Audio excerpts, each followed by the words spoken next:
Alors, nous allons voir ici un autre exemple d'application de la loi de Hess. Donc, on a cette réaction qui est une réaction d'hydrogénation de l'éthine en éthane. Et on voudrait déterminer son delta H. Donc, vous savez que vous allez avoir utilisé la loi de Hess parce qu'on vous donne des réactions avec leur delta H. Donc, on peut passer quelques instants à regarder ces réactions. On a ici une combustion totale de l'éthine, on a la formation de l'eau liquide et puis une combustion totale de l'éthane. Et avec ces trois réactions, il faut retrouver celle-ci. Donc, comme d'habitude, commencez par les réactifs et regardez, est-ce que vous retrouvez ces deux H2 avec une seule mole dans une des réactions? Oui, la première. Donc, on va garder la première intacte, on ne va pas la changer. Ensuite, le H2, il n'y en a que dans la deuxième réaction.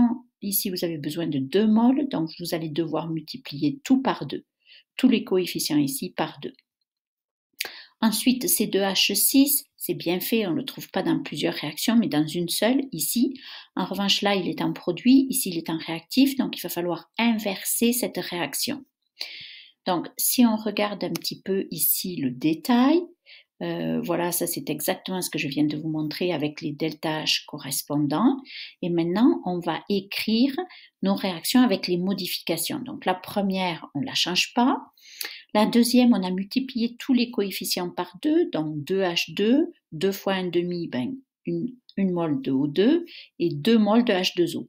Donc maintenant, le delta H, ça va être 2 fois le delta 2 de H, c'est-à-dire le delta H de la réaction 2. 2 fois ça, puisque j'ai multiplié tous les coefficients par 2.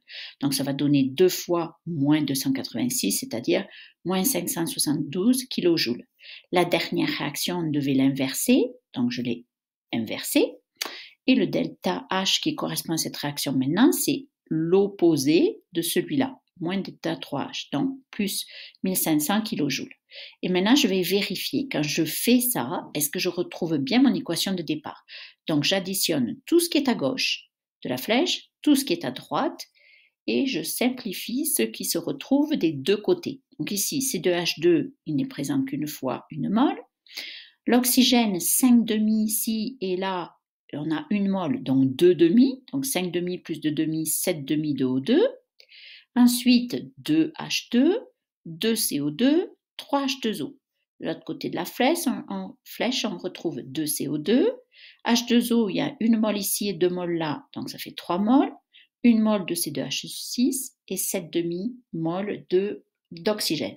Et maintenant, on supprime ce qui se retrouve des deux côtés de la flèche. 7 demi de O2, il se retrouve des deux côtés, le 2CO2 aussi, les 3 H2O aussi. Donc, il nous reste C2H2 plus 2H2 donne C2H6. C'est exactement ce que l'on voulait. Qu'est-ce qu'on fait avec le delta H? Eh bien, on va faire la somme. La somme de ces réactions, ça donne celle-ci. La somme du delta H va donner le delta H de la réaction totale, celle que l'on cherche. Donc, il faut faire delta 1H plus 2 fois delta 2H moins delta 3H. Donc, c'est ce qu'on a écrit ici. Les coefficients 1, 2, moins 1, c'est ce que vous retrouvez comme coefficient de vos delta H là. Et voilà, vous allez lever le delta H de votre réaction ici. Alors, c'est un delta H molaire finalement, puisqu'il y a une mole de C2H2. Bon, donc on l'a calculé. Dans l'exercice, dans cet exercice qui était le numéro 7, à la page 509, on vous disait, on ne part pas d'une mole, on part de 200 grammes. À partir de la masse, vous allez calculer en divisant par la masse molaire le nombre de moles, et ensuite vous utilisez la formule. Nombre de moles fois le delta H molaire, qui est celui que vous venez de calculer, est égal au delta H de la réaction. Donc, si vous prenez 200 grammes, le delta H de cette réaction, ça va être ceci.